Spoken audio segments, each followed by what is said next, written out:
Yo guys, welcome to a new series on this channel where I go through Ace Attorney cases one by one.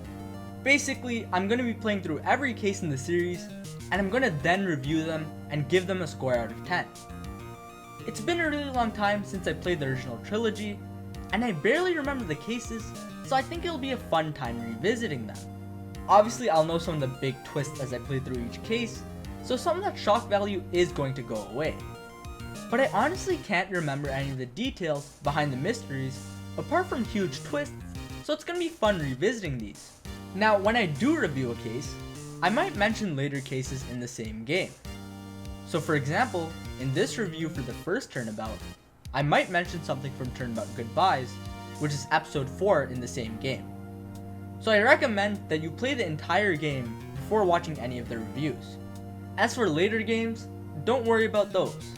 I'm not going to bring up any specific moments from later games because I want to keep those spoiler free. So with all that being said, let's take a look at the first Turnabout. The first Turnabout is a really good way to start the series.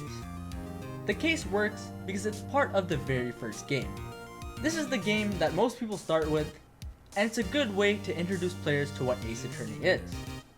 First, it properly teaches you the gameplay mechanics. I know this doesn't seem special because that's the point of a tutorial, but there's a later tutorial case in the series which doesn't teach you the gameplay mechanics properly, so I'm glad the first Turnabout got this right. It's also really short. It's actually even shorter than I remember it being. The first trial is literally like 3 or 4 testimonies long, which is just crazy to think about. But having this case being short is actually a good thing in my opinion. The first Turnabout is a pretty good test to see if you would like Ace Attorney or not. Everything you see here applies to later trials.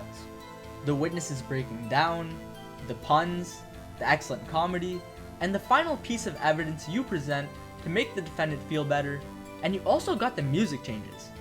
You know, when the first few testimonies have normal trial music, and then once you get closer to cornering the culprit, the music speeds up. You have all the basics down with this one case. Let's talk about the characters now. Phoenix is pretty good, standard protagonist.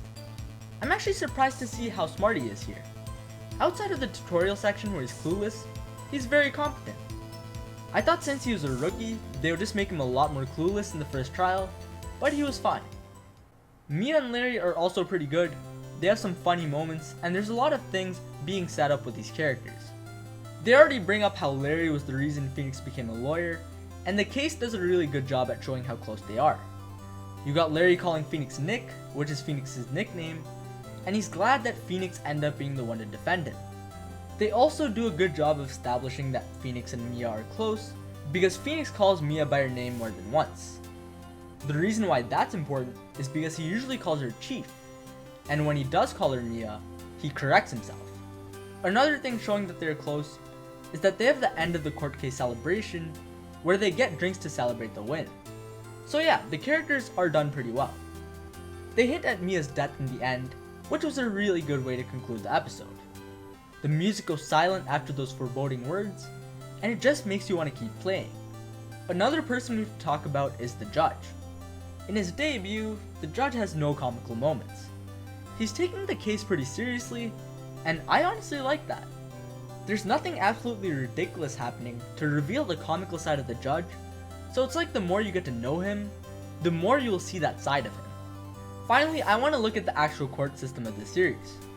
Now, it's actually a misconception that Ace Attorney is supposed to be a parody of the Japanese law system, but I just want to see how the Ace Attorney court system works, because the game doesn't really tell you how it works, you just have to figure it out.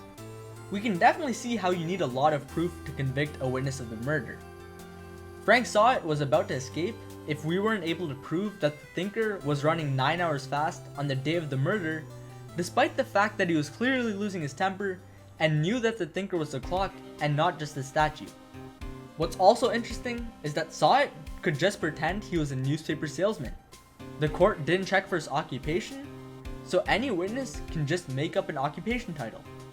These things may not mean a lot right now, but as we get into later cases, we'll get a better look at the court system. So yeah, overall, everything is done pretty well. I give the first Turnabout a 6 out of 10.